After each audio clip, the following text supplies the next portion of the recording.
Our son Aiden spoke a lot about an imaginary friend named Sarah, who he claimed was his sister. He said that he chose me and he came back, and that's how he was born.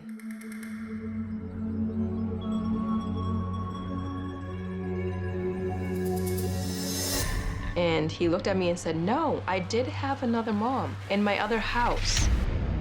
And that really creeped me out a little bit. And I just look at him and say, what other house? This is the only house you've ever lived in.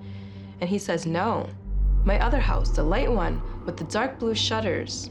My other room is there, my mom is there, my dad is there, and Sarah's there. And so are my 3 cats.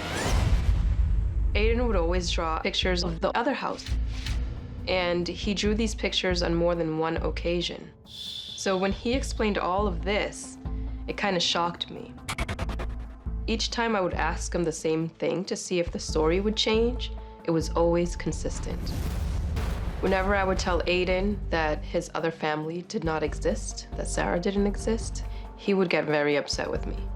And he would look at me with this emotion in his face, like, how could you or how dare you? And Aiden would always say, no, that was my family. Sarah's my sister, and it's all real. I was very confused.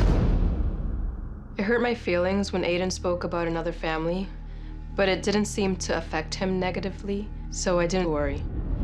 But then one night, everything changed. Aiden was never afraid of the dark before, ever. But we were all sleeping in bed, and all of a sudden, out of nowhere, I just hear this really loud scream.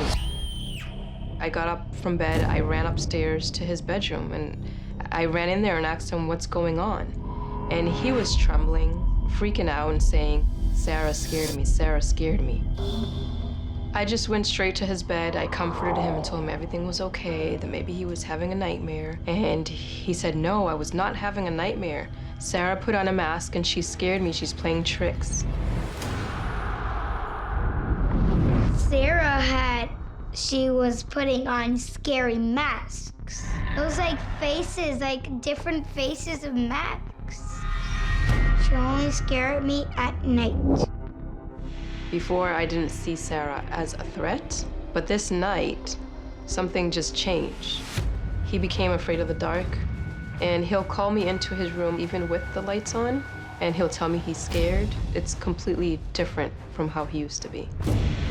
I never took him to a therapist. It never crossed my mind of him having any mental issues. And as a mom, I feel very helpless. I just don't know what to do.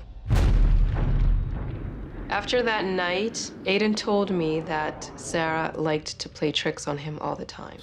And he refused to go back to his room alone. He kept saying, Sarah is going to scare me.